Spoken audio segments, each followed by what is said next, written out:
Assalomu alaykum hammaga xayrli kun.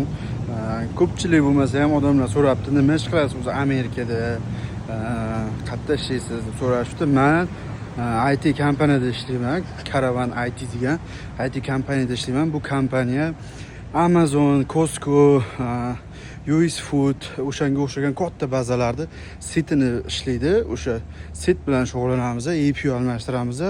Mana hozir US Food ichidaman. US Food nima desanglar, US Food mana shu Costco, Walmart, mana shunaqa magazinlarga oziq-ovqat tarqatadigan joy.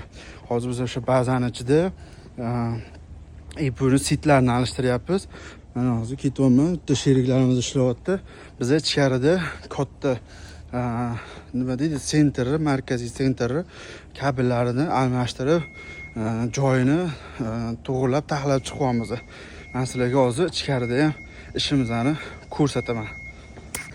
Mana ichkariga ham kirib oldim. Bu yerda Abdukarim ukam ishlayapti. Bizning serveri mana. Biz mana shu narsani hozir alishtirib, taxlab, mana qutisiga solishimiz kerak. Mana shunga sig'dirishimiz kerak hamma narsani. To'g'rimi Abdukarim? Ha, to'g'ri. Challenge qo'yma, pul yutib qilyapman. Kim mana shu kunlik soatim, oylik bir kunda 8 soat ishlayman. 8 soat uchun necha pul olishimni to'ppa-to'g'ri kommentariyaga yozsa, mana shu video 500 ta like yig'sa, keyingi postimda shartlarini aytaman va bir kunlik oylik ish haqimni 3 kishiga bo'lib beraveraman.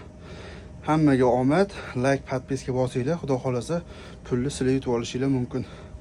To'g'rimi? To'g'ri.